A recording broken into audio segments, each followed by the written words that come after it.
తత్వం మీద ఏమాత్రం అవగాహన లేని కేవలం దండం పెట్టుకోవడానికి మాత్రమే లేదా రాజకీయాల కోసం దండం పెట్టుకునే ఆయన్ని మాత్రం మనం ఎన్నుకున్నాం అనుకోవాలి. ఎందుకంటే ఆంజనేయ స్వామి గుడికి వెళ్ళేటటువంటి భక్తుడు వెంకటేశ్వర స్వామితో విభేదించట్లా, వెంకటేశ్వర స్వామిని వద్దంటలా. శివాలయానికి వెళ్ళేవాడు విష్ణుమూర్తితో విభేదించట్లా, విష్ణుమూర్తి వివాదం పడట్లేదు ఆయన. ఇక్కడ నాకు దగ్గరలో ఆంజనేయ, ఇప్పుడు నేను పొద్దున పూటలో వచ్చేటప్పుడు మంగళవారం పూట దగ్గరలో ఆంజనేయ స్వామి గుడి ఉంటుంది, వెళ్ళి దండం పెట్టుకుని వస్తా.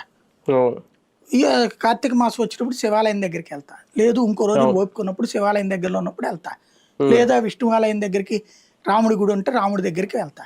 నేను అన్ని గుళ్ళని అందరి దేవుళ్ళని సమానంగానే భక్తితోనే చూస్తాను తప్పించి నేను ఇవాళ ఆంజనేయ స్వామి గుడి దగ్గరికి వెళ్ళాను కాబట్టి శివుడు వీళ్ళందరూ సరైన వాళ్ళు కాదు, లేకపోతే నేను ఇవాళ శివాలయానికి వెళ్ళాను కాబట్టి వీళ్ళు సరైన వాళ్ళు కాదని చెప్తే అంతకంటే వెర్రితనం ఇంకేమైనా ఉందా?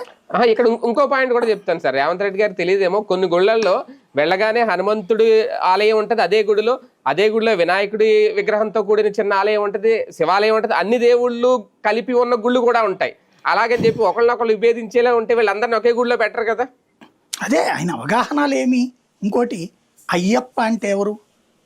శివుడు విష్ణుమూర్తుల యొక్క బిడ్డ, అంతే కదా. విష్ణుమూర్తి మహిళగా శివుడితో అవడం వల్ల వచ్చినటువంటిదే కదా అయ్యప్ప అనేటటువంటిది.